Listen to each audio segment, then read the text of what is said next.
اعوذ باللہ من الشیطان الرجیم بسم اللہ الرحمن الرحیم نحمدہ و نصلی علی رسولہ الکریم اما بعد اعوذ باللہ من الشیطان الرجیم بسم اللہ الرحمن الرحیم قال اللہ تعالی وَلَا تَسَمُوا أَن تَكْتُبُوهُ صَغِيرًا أَوْ كَبِيرًا إِلَىٰ أَجَلِهِ ذَلِكُمْ أَقْسَطُ عِندَ اللَّهِ وَأَقْوَمُ لِلشَّهَادَةِ وَأَدْنَىٰ أَلَّا تَرْتَابُوا إِلَّا أَن تَكُونَ تِجَارَةً حَاضِرَةً تُدِيرُونَهَا بَيْنَكُمْ فَلَيْسَ عَلَيْكُمْ جُنَاحٌ أَلَّا تَكْتُبُوهَا وَأَشْهِدُوا إِذَا تَبَايَعْتُمْ وَلَا يُضَارَّ كَاتِبٌ وَلَا شَهِيدٌ وَإِن تَفْعَلُوا فَإِنَّهُ فُسُوقٌ بِكُمْ وَاتَّقُوا اللَّهَ وَيُعَلِّمُكُمُ اللَّهُ وَاللَّهُ بِكُلِّ شَيْءٍ عَلِيمٌ وقال تعالى لقد من الله على المؤمنين إذ بعث فيهم رسولا من أنفسهم يتلو عليهم آياته ويزكيهم ويعلمهم الكتاب والحكمة وإن كانوا من قبل لفي ضلال مبين صدق الله مولانا العظيم۔ ہمارا آج کا موضوع قرآن کا معلم مطلوب ہے۔ پہلی آیت کا ایک حصہ جو میں نے آپ کے سامنے تلاوت کیا ہے یہ قرآن پاک کی سب سے لمبی آیت سورہ بقرہ کی 282 نمبر آیت ہے۔ قرآن پاک کی اس آیت میں عملی زندگی سے متعلق جو احکام اللہ پاک نے عطا فرمائے ہیں، خاص طور پر ادھار کے لین دین کے حوالے سے ان کے بارے میں ڈیٹیل سے اللہ پاک نے ہدایات ارشاد فرمائی ہیں، اور اس کے بارے میں کہا ہے کہ لکھنے میں تم کوتاہی نہ کرو، معاملہ چھوٹا ہو یا بڑا، اور یہ ساری تفصیلی ہدایات دینے کے بعد آخر میں اللہ تعالیٰ فرماتے ہیں کہ وَيُعَلِّمُكُمُ اللَّهُ، اللہ تمہیں تعلیم دیتا ہے، اللہ تمہیں سکھاتا ہے۔ گویا قرآن پاک کی روشنی میں یہ بات ہمارے اوپر عیاں ہوئی کہ اللہ کی ذات نے اپنے لیے خود سکھانے کا اور معلم ہونے کا معاملہ اپنے ساتھ وابستہ کیا ہے۔ اسی طرح سے ہم قرآن پاک میں دوسرے مقام پہ دیکھتے ہیں کہ اللہ پاک نے جب انسان کی تخلیق کی ہے تو اس کے بعد انسان کو پیدا کرنے کے بعد وَعَلَّمَ آدَمَ الْأَسْمَاءَ كُلَّهَا، آدم علیہ السلام کو تمام اشیاء کے اسماء کا علم اللہ پاک نے عطا فرمایا، اور یہ وہ فضیلت تھی جو اللہ پاک نے انسان کو فرشتوں کے اوپر عطا فرمائی۔ اور ایک اور آیت سورہ آل عمران کی جو میں نے آپ کے سامنے تلاوت کرنے کا شرف حاصل کیا، جس میں اللہ پاک ارشاد فرماتے ہیں کہ لقد من اللہ علی المؤمنین اذ بعث فیہم رسولا من انفسہم، کہ اللہ نے مومنوں کے اوپر احسان کیا کہ انہی میں سے ایک رسول جو ہے مبعوث فرمایا، اور اس کے بعد رسول اللہ صلی اللہ علیہ وسلم کی وہ صفات اللہ پاک نے اس حوالے سے بیان کی ہیں کہ یتلو علیہم آیاتہ، ان کے اوپر اللہ کی کتاب کی آیات کو وہ تلاوت فرماتے ہیں، ویزکیہم، ان کا تزکیہ کرتے ہیں، ویعلمہم الکتاب والحکمہ، اور ان کو کتاب و حکمت کی تعلیم دیتے ہیں، وَإِن كَانُوا مِن قَبْلُ لَفِي ضَلَالٍ مُبِينٍ، اس سے پہلے وہ جو ہے وہ کھلی گمراہی میں تھے۔ گویا اللہ کے رسول صلی اللہ علیہ وسلم کی صفات اللہ پاک نے بیان کی ہیں۔ اللہ تعالیٰ خود معلم اعلیٰ ہے، اللہ کے رسول صلی اللہ علیہ وسلم کو اللہ تعالیٰ نے معلم بنا کے دنیا کے اندر جو ہے وہ بھیجا ہے، اور اسی بنا پہ اللہ کے رسول صلی اللہ علیہ وسلم سے مروی بہت ساری احادیث تعلیم کی اہمیت کو بھی بیان کرتی ہیں، جس کی بنا پہ ہم سمجھ سکتے ہیں کہ ایک معلم کی کیا وہ صفات ہونی چاہیے جس کی بنا پہ وہ اتنا بڑا مرتبہ حاصل کر سکے کہ اس کا تعلق اللہ کے ساتھ جڑ جائے۔ اس حوالے سے ایک حدیث حضرت ابو ہریرہ رضی اللہ تعالیٰ عنہ سے مروی ہے، قال رسول اللہ صلی اللہ علیہ وسلم، کہ اللہ کے رسول صلی اللہ علیہ وسلم نے ارشاد فرمایا من سلک طریقا یلتمس فیہ علما سہل اللہ لہ طریقا الی الجنہ، کہ جو علم کے راستے کے اوپر چلا تو اللہ تعالیٰ اس کے لیے جنت کا راستہ آسان فرما دیتے ہیں۔ اور ایک دوسری حدیث جو ریاض الصالحین نے جسے روایت کیا ہے کہ وان ابو ہریرہ رضی اللہ تعالیٰ عنہ، ابو ہریرہ رضی اللہ تعالیٰ عنہ نے اس کو روایت کیا کہ ان رسول اللہ صلی اللہ علیہ وسلم قال، کہ اللہ کے رسول صلی اللہ علیہ وسلم نے ارشاد فرمایا وَمَنْ سَلَكَ طَرِيقًا يَلْتَمِسُ فِيهِ عِلْمًا سَهَّلَ اللَّهُ بِهِ طَرِيقًا إِلَى الْجَنَّةِ، کہ جو علم کے راستے کے اوپر چلا اللہ تعالیٰ اس کے لیے جنت کا راستہ آسان فرما دیتے ہیں۔ اور حضرت انس رضی اللہ تعالیٰ عنہ سے بھی ایک روایت اسی حوالے سے مروی ہے، قال رسول اللہ صلی اللہ علیہ وسلم من خرج فی طلب العلم کان فی سبیل اللہ حتی یرجع، کہ ایک شخص جو علم کی تلاش کے اندر گھر سے نکلا تو اللہ کے رسول صلی اللہ علیہ وسلم ارشاد فرماتے ہیں کان فی سبیل اللہ ہے، وہ اللہ کے راستے میں ہے، اللہ کی راہ میں وہ نکلا ہوا ہے، حتی یرجع، یہاں تک کہ وہ گھر کو لوٹ آئے، گھر کو واپس آ جائے۔ تو گویا یہ وہ مقام اور مرتبہ ہے جو علم کے حوالے سے اللہ اور اللہ کے رسول صلی اللہ علیہ وسلم نے ارشاد فرمایا ہے۔ ایک مومن معلم، اس کے اندر کیا صفات ہونی چاہیے کہ جس کی بنا پہ ہم کہہ سکیں کہ مسلم معلم جو ہے اس کو وہ مرتبہ حاصل ہوتا ہے جو اللہ اور اللہ کے رسول جس کو چاہتے ہیں کہ مومن بندہ جو ہے اس کے اندر وہ صفات ہوں۔ اس کے حوالے سے یہ سمجھنے کی بات ہے کہ علم اور تعلیم صرف سکھا دینے کا نام نہیں ہے کہ ہم نے کچھ چیزیں جو ہیں وہ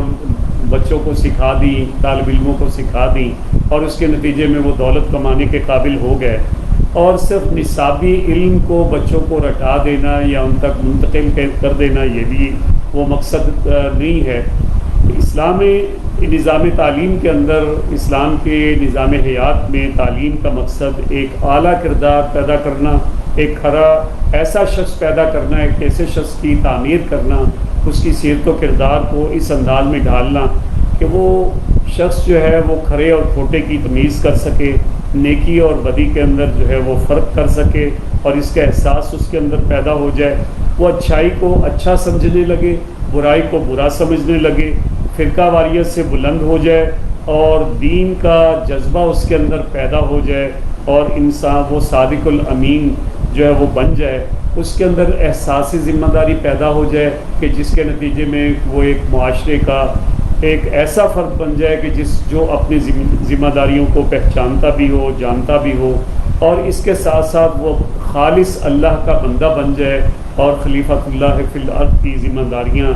جو ہے نبھانے کے قابل ہو جائے، اور اس ساری تگ و دو کے نتیجے میں حکومت الہیہ کے قیام کی ضرورت اور اہمیت کا احساس اس کے اندر جو ہے وہ جاگزین ہو جائے۔ گویا یہ وہ بنیادی وہ صفات ہیں جو اسلامی نظام تعلیم ایک طالب علم کے اندر جو ہے وہ پیدا کرنا چاہتا ہے۔ اس بنا پہ یہ ساری صفات پیدا کرنے کے لیے جو چیز ضروری ہے کہ معلم خود ان صفات سے متصف ہو کہ جو اللہ تعالیٰ کو پسند ہیں، اور اس حوالے سے اگر ہم اپنی گفتگو کو دو حصوں میں تقسیم کر سکتے ہیں۔ اس میں پہلا حصہ تو اس حوالے سے ہے کہ ایک مومن بندے کے اندر وہ تمام صفات موجود ہونی چاہیے جو ایک اچھے مسلمان کے اندر ہونی چاہیے۔ میں ان کا صرف ان کی ایک لسٹ آپ کے سامنے عرض کرتا ہوں، اور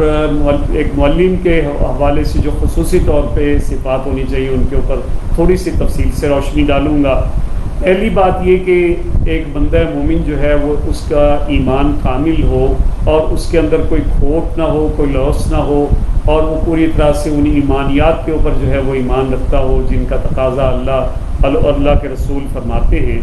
وہ اپنی زندگی کو تقویٰ کی زندگی جو ہے وہ بنا لے، اس لیے کہ متقی لوگوں کے لیے ہی قرآن نے کہا ہے کہ ان کے لیے الف لام میم ذالک الکتاب لا ریب فیہ ھدی للمتقین، کہ ہدایت ہے متقین کے لیے جن کے اندر وہ صفات ہونی چاہیے، جن میں ایک نماز کی پابندی ہے کہ وہ نماز کا پابند ہو، زکوٰۃ کی ادائیگی کے اوپر مداومت اختیار کرنے والا ہو، پوری زندگی وہ زکوٰۃ ادا کرنے والا ہو، اور صوم رمضان یعنی رمضان المبارک کے روزے جو ہے اللہ کے حکم کے مطابق رکھنے والا ہو، اور اگر اس سے من استطاع الیہ السبیلا، اگر وہ اللہ کے گھر کی طرف جانے کی استطاعت رکھتا ہو تو اللہ کے گھر کا حج کرے، اور اسی طرح سے جب موقع آئے تو جہاد فی سبیل اللہ جس کے مختلف درجات ہیں اور اس کی انتہائی شکل کی قتال فی سبیل اللہ ہے کہ اللہ کے دین کی سربلندی کے لیے وہ اس راہ کو اختیار کر لے کہ جس کے نتیجے کے اندر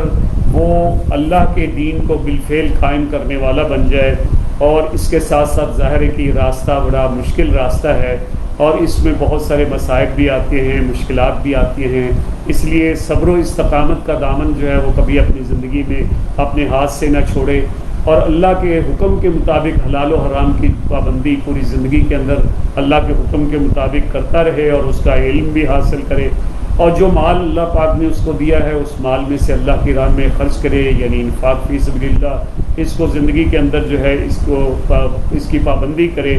پھر اللہ کا حکم ہے کہ اپنے عہدوں کی پابندی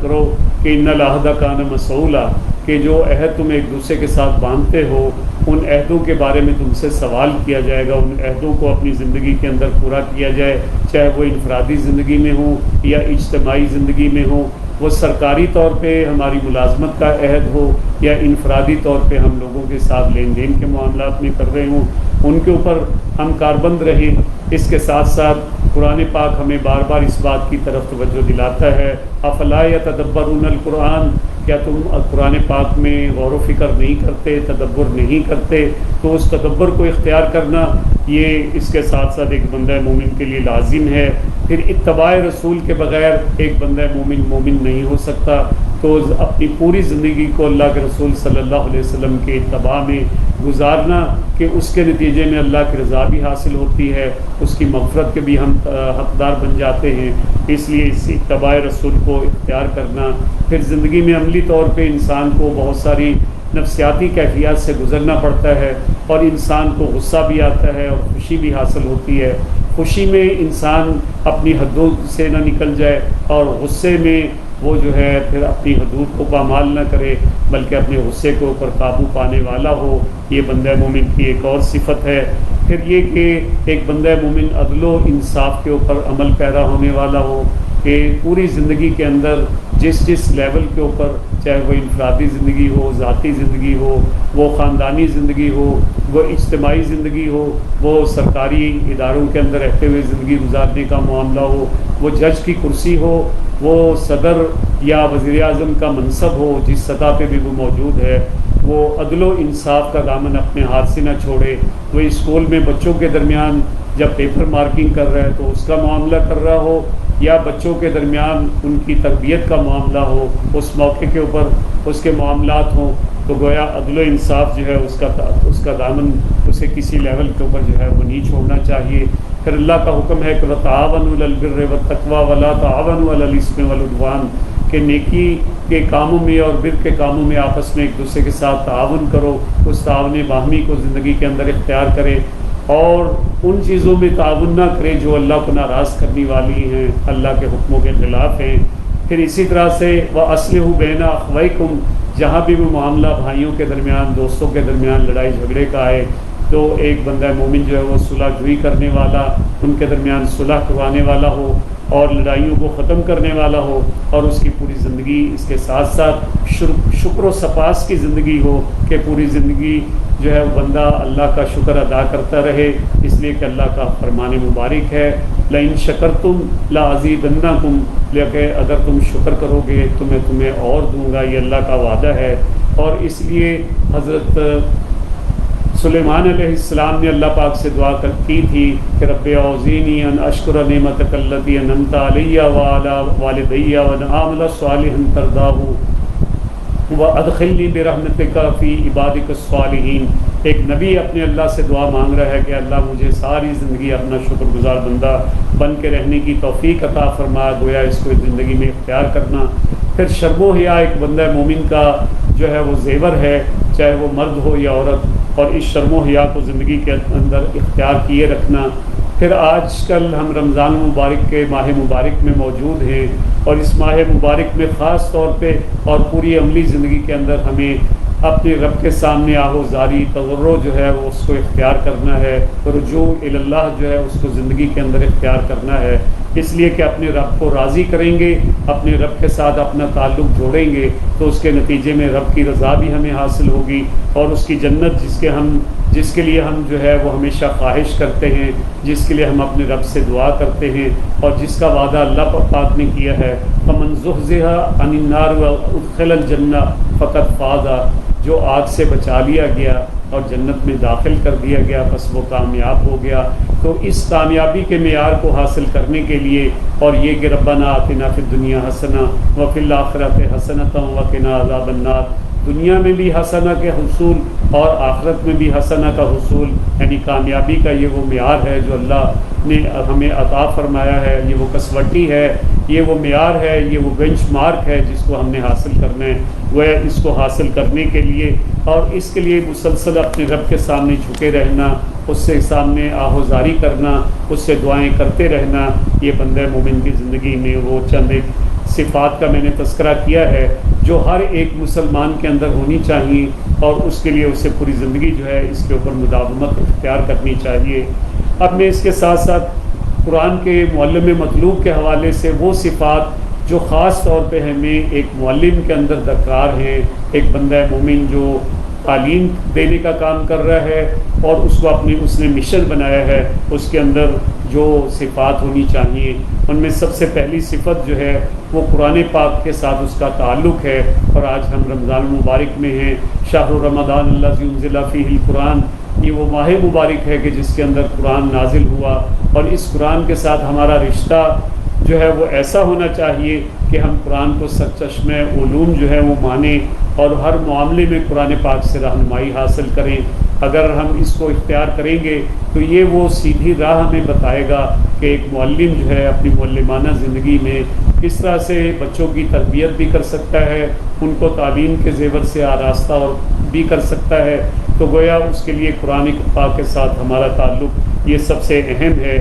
اور اسی قرآن کے پڑھنے کے نتیجے میں انشاءاللہ العزیز ہمارا تعلق اپنے رب سے مضبوط بھی ہوگا، اس لیے کہ سرچشمہ ہدایت اور سرچشمہ علم جو ہے وہ اللہ پاک کی ذات ہے جس نے ہمیں قرآن پاک عطا فرمایا ہے۔ اور یہ قرآن پاک میں ارشاد باری تعالیٰ کہ انما العلم عند اللہ وانما انا نذیر مبین، کہ حقیقت یہ ہے کہ سب علم کا جو سرچشمہ ہے، علم کا جو منبع ہے وہ اللہ کی ذات ہے، سارے علوم اللہ کے پاس ہیں، اور اللہ کے رسول صلی اللہ علیہ وسلم فرماتے ہیں کہ میں تو ڈرانے والا واضح طور پہ جو ہے وہ آیا ہوں، اور فرمایا کہ وسع ربی کل شیء علما، میرے رب کا علم جو ہے وہ ہر چیز کے اوپر جو ہے وہ چھایا ہوا ہے، اور تعلم ما نخفی ونعلن، ہم جو کچھ بھی چھپاتے ہیں جو کچھ بھی ظاہر کرتے ہیں وہ ہمارے رب کے علم میں ہے۔ الم تعلم ان اللہ یعلم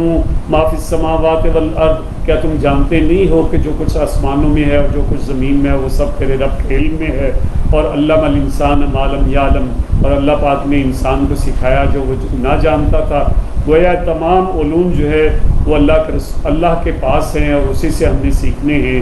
اور اس کے ساتھ ساتھ دوسری صفت وہ یہ کہ رسول اللہ صلی اللہ علیہ وسلم کی زندگی کو ہم اسوہ کامل جو ہے وہ جانیں، اور وہ بطور معلم رسول اللہ صلی اللہ علیہ وسلم کی زندگی کو ہم اپنا آئیڈیل بنائیں، اس لیے کہ قرآن نے کہا کہ لقد کان لکم فی رسول اللہ اسوۃ حسنہ، کہ رسول اللہ صلی اللہ علیہ وسلم کی زندگی میں تمہارے لیے اسوہ حسنہ ہے۔ اور اپنے علم کے لیے اس کے ساتھ ساتھ جو ہے وہ ہمیں اللہ پاک سے جو ہے وہ دعائیں کرتے رہنا ہے، اس لیے کہ اللہ پاک نے فرمایا کہ آپ کہتے رہیے کل رب زدنی علما، کہ اللہ میرے علم میں اضافہ فرما، اللہم انی اسألک علما نافعا رزقا واسعا وشفاء کاملا۔ اور اللہ کے رسول صلی اللہ علیہ وسلم میں یہ دعائیں سکھا رہے ہیں، اللہم انی اسألک علما نافعا قلبا خاشعا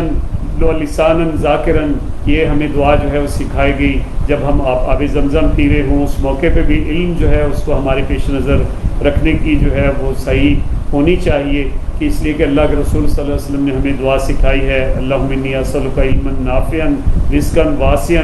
وشفاء من کل داء۔ اور اسی طرح سے اللہ کے رسول صلی اللہ علیہ وسلم نے ہمیں اس علم سے پناہ جو ہے وہ حاصل کرنے کی دعا کرنے کا حکم دیا ہے کہ اللہم انی اعوذ بک من علم لا ینفع، اے اللہ میں اس علم سے پناہ مانگتا ہوں جو نفع بخش علم نہ ہو۔ اس لیے ہمیں ہمیشہ نفع بخش علم جو ہے وہ ایک معلم کو حاصل کرنے کے لیے تگ و دو جاری رکھنی چاہیے۔ اور پھر یہ کہ جب ہمارے پاس علم آ جاتا ہے تو ہم اپنے آپے میں نہیں رہتے، اپنے تکبر میں آ جاتے ہیں، اس لیے ہمیں اس حوالے سے بھی یہ بات یاد رکھنی چاہیے کہ زندگی میں عاجزی اور انکساری اسے ہم پوری زندگی کے اندر اختیار کریں، اپنے علم کے اوپر تکبر نہ کریں اور اس کا بوجھ جو ہے دوسروں کے اوپر نہ ڈالتے پھریں، اور لوگوں کے اوپر اپنا علم جو ہے اس کو جتلاتے نہ پھریں، اور اس کے اوپر اللہ کا جو ہے وہ شکر ادا کرتے رہیں، اس لیے کہ سبحانک لا علم لنا الا ما علمتنا اللہ کی ذات پاک ہے جس نے ہمیں علم جو ہے وہ سکھایا، ہم تو جاننے والے نہ تھے، اور یہ اللہ پاک کا وہ خاص فضل و کرم ہے۔ اسی بات کو سورہ بقرہ میں بھی اللہ پاک نے فرمایا کہ کما علمہ اللہ، کہ جیسے اللہ نے اسے سکھایا ہے، یہ اللہ پاک کے خاص وہ کرم اور اس کا فضل ہے کہ جس کے نتیجے کے اندر ہمیں جو ہے وہ یہ علم حاصل ہوا ہے۔ اس لیے ہمیں اس کے اوپر ہمیشہ شکر ادا کرتے رہنا چاہیے۔ یہی مومن معلم کی ایک 5ویں صفت ہے جس کا میں یہاں تذکرہ کر رہا ہوں، جس کا میں نے پہلے بھی تذکرہ کیا کہ لئن شکرتم لازیدنکم، کہ اگر تم شکر کرو گے تو اللہ کا وعدہ ہے وہ تمہیں اور بھی دے گا۔ اور پھر اس کے بعد قرآن پاک نے بہت سارے پند و نصائح کیے ہیں، بہت سی نصیحتیں کی ہیں، بہت سے واقعات ہمیں جو ہمارے علم کے لیے، ہمیں سکھانے کے لیے اور سمجھانے کے لیے نازل فرمائے ہیں، اور جس کے بارے میں فرمایا وَتِلْكَ الْأَيَّامُ نُدَاوِلُهَا بَيْنَ النَّاسِ، کہ ہم یہ ایام ہیں جو لوگوں کے درمیان پھراتے رہتے ہیں، وَمَا يَعْقِلُهَا إِلَّا الْعَالِمُونَ، اور یہ اس کو جو عقل رکھنے والے ہیں، جو علم رکھنے والے ہیں، ان کو اللہ پاک یہ عطا فرماتے ہیں، وہی اس چیز سے علم جو ہے وہ حاصل کرتے ہیں۔ اس لیے جو قرآن پاک کے خصائص ہیں، جو اس کے اندر جو بیان کیے گئے ہیں، جو واقعات بیان ہوئے ہیں، ان سے ہم سبق حاصل کریں اور یہ اپنے طالب علموں تک بھی ان کو پہنچانے کی کوشش کریں۔ پھر یہ کہ علم کی ہم منزلیں اتنی ہیں کہ جس کو انسان پوری زندگی بھی لگا رہے اور بہت ساری اور زندگیاں بھی اس کو مل جائیں، وہ کبھی بھی علم کے اندر رسوخ حاصل نہیں کر سکتا۔ ایک کاوش ہے، کوشش ہے جو ہمیں کرتے رہنا چاہیے۔ تو اس لیے یہ ساری کی ساری کوششیں جو ہیں یہ ہمیں منسوب اللہ ہی کی طرف کرنے چاہیے کہ کل من عند ربنا، یہ سب کچھ جو مجھے حاصل ہوا ہے یہ میرے رب کی طرف سے حاصل ہوا ہے، اور ہمیں وہ علم کی منزلیں جو ہے ان کو حاصل کرنے کے لیے اور ان کو طے کرنے کے لیے مسلسل کوشاں رہنا چاہیے۔ پھر اس کے ساتھ ساتھ جو علم اللہ پاک نے عطا فرمایا ہے اس میں ہمیں کتمان علم، یعنی علم کو چھپانے کا معاملہ نہیں کرنا چاہیے، بلکہ علم کو پھیلانے کی جد و جہد اور کوشش کرنی چاہیے۔ کہ اللہ کے رسول صلی اللہ علیہ وسلم کا وہ فرمان کہ تمہیں ایک بھی بات میرے سے پہنچے تو اسے آگے پہنچا دو، تو گویا علم کو جو ہے وہ پھیلانا ہے، چھپانا نہیں ہے۔ یہ ایک معلم کے اندر یہ صفت ہونی چاہیے۔ اور اسی طرح سے اللہ کے رسول صلی اللہ علیہ وسلم نے اس کی مثال ایسے دی ہے کہ جیسے مثل علم لا ينتفع به کمثل کنز، کہ اللہ کے رسول صلی اللہ علیہ وسلم نے کنز سے، خزانے سے اس کو تشبیہ دی ہے کہ ایسا خزانہ جس سے خرچ نہ کیا جائے، علم جو ہم چھپا کے رکھتے ہیں اور اس سے لوگوں کو منافع اور فائدہ نہیں دیتے، اس کی مثال اللہ کے رسول صلی اللہ علیہ وسلم نے اس مال سے، اس کنز سے، اس خزانے سے دی ہے کہ جو اللہ کی راہ کے اندر خرچ نہ کیا جائے۔ پھر اسی طرح سے ایک معلم کو گناہوں سے بچنا چاہیے ہمیشہ اپنی زندگی میں، اس لیے کہ ان العلم نور من اللہ ہے، کہ علم جو ہے وہ اللہ کی طرف سے نور ہے، اور نور اللہ لا یؤتی لعاصی، اور نور جو ہے اللہ کا وہ گناہ گاروں کو نہیں ملا کرتا۔ اس لیے اگر ہم علم حاصل کرنا چاہتے ہیں تو ہمیں اپنی زندگی میں گناہوں سے بچ کے رہنا ہے اور اللہ کی نافرمانیوں سے اپنے آپ کو بچانا ہے۔ پھر ایک اور صفت جو ہمارے اندر ہونی چاہیے، جس کو ہمیں اختیار کرنا چاہیے، کہ اپنے علم سے عرفان ذات رب اور کو حاصل کرنے کی کوشش کریں، اس لیے کہ من عرف نفسہ فقد عرف ربہ، کہ ہم اپنے رب کو پہچانیں، لیکن اس کی پہچان کے لیے ہم اپنے نفس کو پہچانیں۔ اس لیے کہ اللہ پاک کی طرف سے ہمیں یہ حکم ہے کہ آفاق اور انفس جو ہے اس کے اندر جو ہے تم غور و فکر کرو اور اس کے نتیجے میں اپنے رب تک پہنچنے کی کوشش کرو۔ اس لیے ایک مسلمان معلم کو اپنی پوری زندگی میں اس چیز کو اختیار کرنا چاہیے۔ اور پھر یہ کہ ایک معلم جو ہے، ایک مسلمان معلم کو اپنی پوری زندگی علم حاصل کرنے کے لیے جد و جہد کرنی چاہیے، اس لیے کہ حکم رسول صلی اللہ علیہ وسلم ہے کہ اطلب العلم من المہد الی اللحد، کہ علم کو جو ہے وہ مہد سے لے کے لحد تک جو ہے وہ حاصل کرنے کی کوشش کرتے رہو۔ اور اللہ کے رسول صلی اللہ علیہ وسلم کا یہ فرمان کہ الحکمت ضالۃ المؤمن، کہ حکمت اور دانائی کی بات جو ہے وہ مومن کی متاع گم ہے۔ اس متاع کے حصول کے لیے مسلسل جد و جہد جو ہے وہ جاری رہنی چاہیے۔ پھر اپنے علم کے اوپر ہمیں قانے نہیں ہونا چاہیے کہ بس بہت علم حاصل کر لیا اور برتری کی خوش فہمی ہمارے اندر پیدا ہو جائے، اس لیے کہ فوق کل ذی علم علیم، ہر علم والے کے اوپر ایک اور علم والا جو ہے وہ بیٹھا ہوا ہے، اس کے اوپر موجود ہے۔ اس لیے ہمیں ہمیشہ یہ بات یاد رکھنی چاہیے جسے قرآن نے بیان کیا ہے، فَاسْأَلُوا أَهْلَ الذِّكْرِ إِن كُنتُمْ لَا تَعْلَمُونَ، اگر تم نہیں جانتے تو ان سے پوچھو، ان سے سوال کرو جو جاننے والے ہیں۔ تو گویا یہ جاننا یہ اللہ پاک کی طرف سے عطا ہے، اور اگر ہم کچھ نہیں جانتے تو اس کے لیے ہمیں مسلسل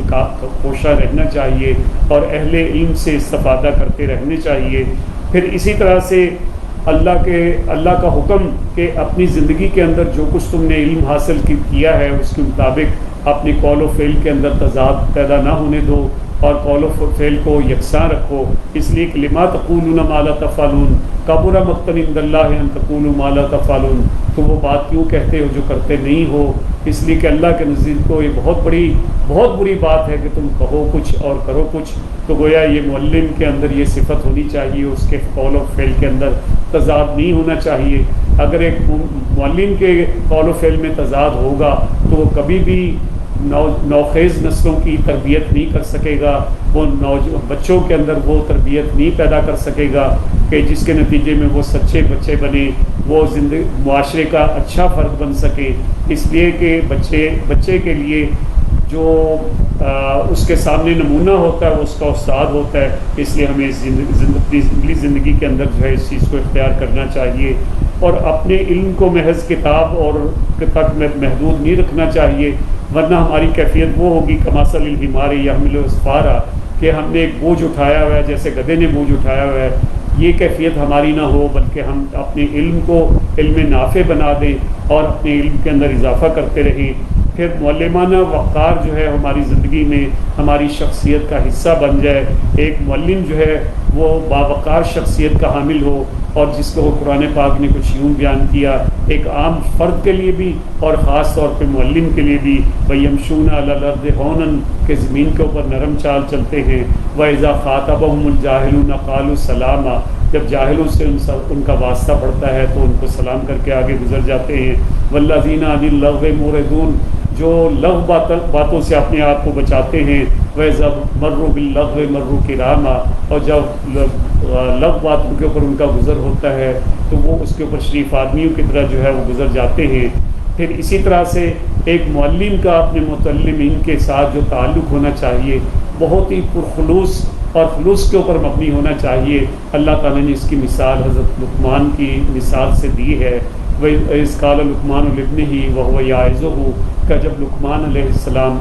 اپنے بیٹے کی نصیحت کر رہے تھے تو اس کا تذکرہ اللہ پاک نے کیا ہے، اور اس میں ہمیں جو چیز نظر آتی ہے وہ خلوص ہے، کہ جس خلوص کے ساتھ حضرت لقمان علیہ السلام نے اپنے بیٹے کو جو ہے وہ نصیحت کی، تو گویا یہ ہمارے لیے وہ نمونہ ہے کہ ہمیں نصیحت کرنی ہے دوسروں کو، خاص طور پر بچوں کو۔ ہمیں اس بات کو پیش نظر رکھنا ہے کہ یہ بچے ہمارے اولاد کی طرح ہیں،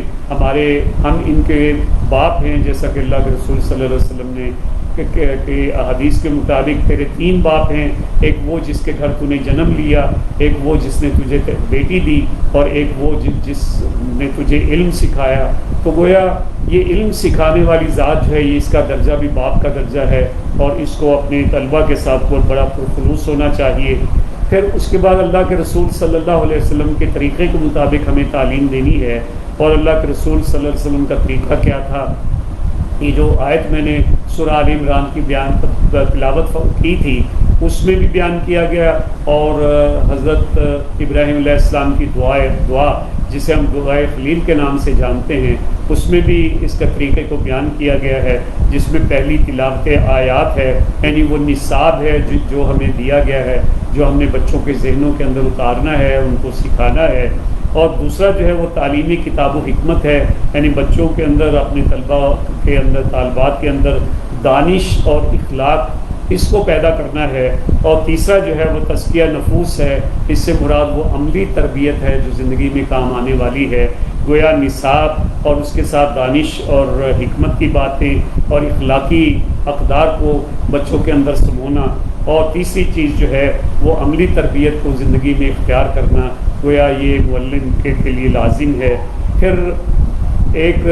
مسلمان معلم کا معاملہ یہ ہونا چاہیے کہ وہ اپنے متعلمین سے کوئی اجر جو ہے وہ نہ چاہے، ان سے کسی اجر کا وہ طالب نہ ہو، اس لیے کہ ہم انبیاء کی زندگی سے ہم یہ سبق حاصل کرتے ہیں جو کہتے ہیں ما اسألکم علیہ من اجر، میں تم سے کسی اجر کا طالب نہیں ہوں، کوئی اجر کوئی اس کا ریوارڈ جو ہے تم سے نہیں چاہتا۔ تو ایک مسلمان معلم کا معاملہ اپنے طلباء سے کے ساتھ ایسی ہونا چاہیے کہ ان سے کوئی فائدہ اٹھانا، ان کے ذہنوں کے اندر اس طرح کی کوئی چیز نہیں ہونی چاہیے۔ پھر اسی طرح سے ایک مسلمان معلم کو علم پھیلانے کے حوالے سے بہت ہی حریص ہونا چاہیے، اس لیے کہ اللہ کے رسول صلی اللہ علیہ وسلم اس معاملے میں ان کا اسوہ یہی تھا کہ وہ حریص علیکم، وہ تمہارے اوپر حریص جو ہے وہ ہیں، یعنی تمہارے تک وہ تمام باتیں پہنچانا چاہتے ہیں جو اللہ نے ان کو بتائیں، سکھائیں اور ان پر وحی کی۔ اور یہی بات ہمیں اللہ کے رسول صلی اللہ علیہ وسلم نے فرمایا کہ بلغوا انی ولو آیا، کہ تم میرے سے پہنچا دو، چاہے ایک بات ہی کیوں نہ ہو، ایک آیت ہی کیوں نہ ہو۔ تو گویا جو کچھ علم ہمارے پاس آیا ہے، اس علم کو حکمت کے تقاضوں کو پیش نظر رکھتے ہوئے بچوں تک پہنچانا یہ ہمارے لیے لازم ہے۔ پھر معلمین اپنے ساتھیوں کے ساتھ بھی اس کا تعلق بہت ہی ایک سوبر تعلق جو ہے وہ ہونا چاہیے کہ وہ شفقت ہو اس کی زندگی کے اندر، اس کو اختیار کرے، وہ نرم خوئی کو اختیار کرے، بہت ہی با اخلاق اس کا رویہ دوسروں کے ساتھ اور اپنے بچوں اور طالب علموں کے ساتھ ہونا چاہیے، وہ با کردار ہو اور اس کے کردار کے اوپر کوئی انگلی اٹھانے والا نہ ہو، اور اپنے ساتھیوں کے ساتھ، اپنے کولیگس کے ساتھ اس کا تعلق رحماء بینہم، کہ ان کا وہ رحماء بینہم کا پیکر بن جائے۔ اور قرآن پاک نے اللہ کے رسول صلی اللہ علیہ وسلم کا جو اسوہ ہمیں اس حوالے سے بتایا ہے، غزوہ احد کا موقع اور دندان مبارک شہید ہو چکے، لیکن جو اسوہ سکھایا گیا کہ لنت لہم، کہ آپ لوگوں کے ساتھ بہت نرم خو ہیں، اور جس کی وجہ سے لوگ آپ کے ساتھ محبت کرتے ہیں، آپ کے پاس آتے ہیں۔ اور اللہ پاک فرماتے ہیں کہ وَلَوْ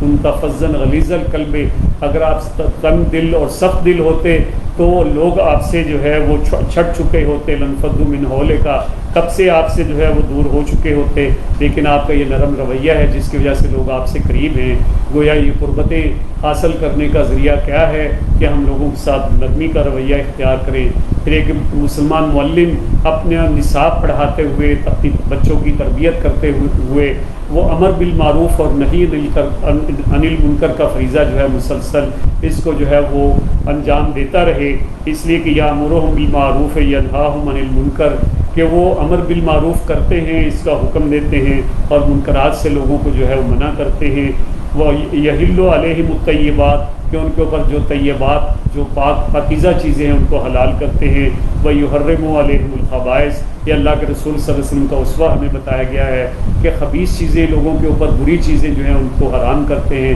تو گیا ایک مسلمان معلم نے اپنے بچوں کو قرآن کی بتائی ہوئی اور اللہ کے رسول کی بتائے ہوئے حلال و حرام کی تمیز جو ہے ان کے اندر پیدا کرنا ہے۔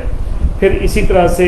عمل تعلیم کے دوران جس چیز کا ایک معلم کو خیال رکھنا چاہیے کہ طالب علم کی نفسیات کو اچھی طرح سے سمجھے۔ ہم دیکھتے ہیں کہ اللہ کے رسول صلی اللہ علیہ وسلم بما عقول، جو لوگوں کی عقل ہے اس کے مطابق ہمیشہ جو ہے وہ تربیت دیا کرتے تھے، ان کی عقل سے بالا نہیں، جو کم درجے کی عقل کا ہوتا تھا اس کو اس کے مطابق تربیت کرتے، جو زیادہ عقل والا ہوتا اس کو اس سے زیادہ بہتر طریقے سے اس کی تربیت کا معاملہ فرمایا کرتے تھے۔ اسی طرح سے حالات کا اور وقت کی نزاکت کا خیال کرتے ہوئے اور ضروریات کا خیال کرتے ہوئے جو ہے ایک معلم جو ہے وہ تعلیم کا عمل جو ہے اس کو جاری رکھے۔ پھر یہ کہ اس سے مسائل کا ادراک ہونا چاہیے کہ اپنے طالب علموں کے، اپنے کولیگ اور ساتھیوں کے مسائل کیا ہیں، ان کو پیش نظر رکھ کر وہ اپنے رویے کو اس کے مطابق تشکیل دے۔ اور یہ اللہ کے رسول کا یہ فرمان کہ یسروا ولا تعسروا، کہ لوگوں میں آسانیاں پیدا کرو، مشکلات مت پیدا کرو، اور پڑھائی کے عمل کے دوران بھی، لوگوں کے ساتھ رویے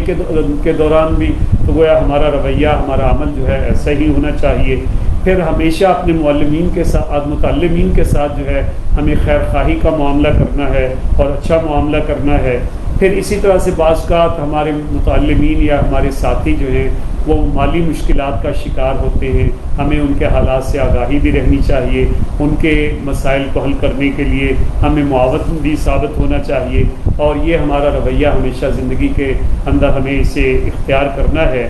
پھر کتاب و سنت کی روشنی میں چند مزید باتیں ہمیں جن کو پیش نظر رکھنا ہے، ان کے بارے میں اب ہم مزید چند ایک باتیں عرض کروں گا کہ معلم کی شخصیت اور ذاتی اوصاف تعلیم و تربیت کے عمل کے دوران یہ سب سے اہم چیز ہے کہ اگر ایک معلم کا کردار جو ہے وہ اچھا نہیں ہوگا تو ظاہر ہے کہ وہ بہت اچھے نتائج جو ہے وہ حاصل نہیں کر سکے گا۔ اس حوالے سے ہمیں دیکھنا ہے کہ اللہ کے رسول صلی اللہ علیہ وسلم کا اسوہ کیا تھا۔ اس کو جس طرح سے بیان کیا گیا ہے کہ رسول اللہ صلی اللہ علیہ وسلم کی شخصیت بڑی دلکش تھی، بہت محبوب تھی، بہت مؤثر تھی، جو دیکھتا تھا رسول اللہ صلی اللہ علیہ وسلم کی طرف کھینچا چلا آتا تھا۔ گویا ہمارے اندر بھی یہی صفات جو ہیں ہونی چاہیے،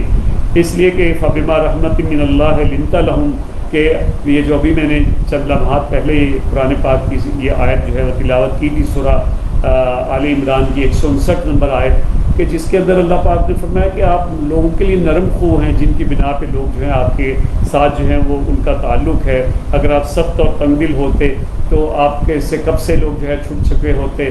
آپ دیکھیے کہ غلطی ہوتی ہے، طالب علم سے بھی ہوتی ہے، ساتھی سے بھی ہوتی ہے۔ اللہ کے رسول کا اسوہ اس ضمن میں کیا ہمیں سکھایا گیا کہ اللہ پاک فرما رہے ہیں کہ لوگوں سے جو معاملہ ہوا غزوہ احد کے موقع پہ، لیکن آپ کو جو تعلیم اللہ پاک نے دی کہ فاعف عنہم، آپ نے معاف فرما دیجئے، واستغفر لہم، اور اللہ سے بھی ان کے لیے جو ہے وہ مغفرت طلب کیجئے، اور وشاورہم فی الامر، ان کو مشاورت میں شریک کیجئے۔ فَإِذَا عَزَمْتَ فَتَوَكَّلْ عَلَى اللَّهِ، جب آپ کسی بات کا فیصلہ کر لیں تو پھر آپ ڈٹ جائیے عزم کے ساتھ جو ہے اس کے اوپر۔ تو گویا یہ زندگی کے اندر اس چیز کو اختیار کرنا۔ پھر اسی طرح سے جیسے پہلے عرض کیا، ایک معلم کی زندگی میں قول و فعل کا تضاد نہ ہو، اور اس کا علم صحیح اور پختہ علم ہو، اعلیٰ سیرت و کردار کا وہ نمونہ ہو، تعلیم و تربیت کے کام میں حکمت اور دانائی سے وہ اپنے معاملات کو جو ہے ہمیشہ اختیار کرے، تحمل اور بردباری اس کا خاصہ ہو، اس کو زندگی میں اختیار کیا جائے۔ لباس کی سادگی یہ ایک معلم کے اندر جو ہے وہ ہونی چاہیے۔ فصاحت و بلاغت کو اس کو اچھے طریقے سے اس کو حاصل کرنا چاہیے، جد و جہد کرنی چاہیے، کاوش کرنی چاہیے تاکہ فصاحت و بلاغت ہماری بات کے اندر آ جائے۔ تواضع اور طبیعت کے اندر تواضع جو ہے اس کو ہمیں اختیار کرنا ہے۔ بے تکلفی اور بے تکلف انداز تکلم جو ہے ہمارا ہونا چاہیے۔ اختصار پسندی کو ہم زندگی میں اختیار کریں۔ طہارت و نظافت جو ہے وہ ایک معلم کے اندر لازمی جز ہونا چاہیے تاکہ بچوں کے اندر بھی یہ چیز پیدا ہو سکے، اور اس کے ساتھ ساتھ اپنی زندگی میں نظم و ضبط تاکہ بچوں میں بھی یہ چیز پیدا ہو سکے، اور اسی طرح سے اپنی بات میں اثر انگیزی یعنی ایفیکٹو لرننگ جو ہے اس کو ہمیں اختیار کرنا چاہیے۔ اثار، قناعت اور توکل ہماری زندگی میں آنی چاہیے۔ احساس ذمہ داری اور لگن اور انہماک اور فرض شناسی، اس لیے کہ اللہ کے رسول کا اسوہ یہ ہے کہ لا اللہ کا باقی النفس کا، اللہ کے رسول کا یہ اسوہ ہے تو ہمیں بھی اسی اسوہ کو جو ہے وہ اختیار کرنا ہے، اور اپنی آواز کو جاذب نظر بنانا ہے، اور تاکہ لوگوں کی توجہ ہو، خوشگوار انداز میں وہ ہماری طرف متوجہ ہو سکیں، اور بچوں کے سوالوں کے جوابات جو ہے اچھے طریقے سے دینا، اس کو ہمیں زندگی میں اختیار کرنا چاہیے۔ اپنے ادارے کی انتظامیہ کے ساتھ ہمیں تعاون جو ہے اس کو اختیار کرنا چاہیے، اور تعلیم کے ساتھ تحقیق کے اوپر توجہ دینی چاہیے، اور مشنری جذبے کے ساتھ ہمیں تعلیم و تعلم کا یہ عمل جو ہے وہ جاری رکھنا چاہیے۔ یہ چند ایک وہ صفات ہیں جو قرآن و حدیث کی روشنی میں ہم دیکھتے ہیں کہ جو اللہ کے رسول صلی اللہ علیہ وسلم کا اسوہ تھا، اگر ہم اس اسوہ کو اپنی زندگی میں اختیار کرتے ہیں تو یقین جانیے کہ ہماری زندگی عبادت بن جائے گی، ہمارا تعلیم و تعلم کا یہ پورا سلسلہ یہ عبادت بن جائے گا۔ اس سے اللہ اور اللہ کا رسول بھی ہم سے خوش ہوں گے، اور اس کے نتیجے میں ہم بچوں کی تربیت بھی اعلیٰ پیمانے کے اوپر کر سکیں گے۔ اللہ تعالیٰ سے دعا ہے کہ ہمیں علم نافع بھی عطا فرمائے، اپنی زندگی کو اللہ اور اللہ کے رسول کے احکام کے مطابق گزارنے کی توفیق عطا فرمائے، اور جو صفات اللہ کے رسول صلی اللہ علیہ وسلم نے ہمیں سکھائی ہیں ان صفات کو ہمیں اپنی زندگی میں اختیار کر کے تعلیم کے عمل کے ذریعے نسل نو کی ایسی تربیت کرنے کا ہمیں داعیہ اپنے اندر پیدا کرنا چاہیے کہ جس کے نتیجے میں اس معاشرے میں اچھے لوگ آئیں، وہ اچھے لوگ اس معاشرے کو اچھا کر دیں، اور اس کے اندر اچھائی اور برائی کی تمیز پیدا ہو جائے، اللہ کے کلمے کو بلند کرنے والے لوگ بن جائیں، اللہ کا کلمہ بلند ہو، اور اللہ کا قانون جو ہے وہ ملک وطن عزیز کے اندر نافذ ہو جائے، اور اللہ کا قرآن جو ہے ہمارا قانون بن جائے۔ اللہ تعالیٰ سے دعا ہے کہ ہمیں عمل کی توفیق عطا فرمائے۔ وآخر دعوانا ان الحمد للہ رب العالمین۔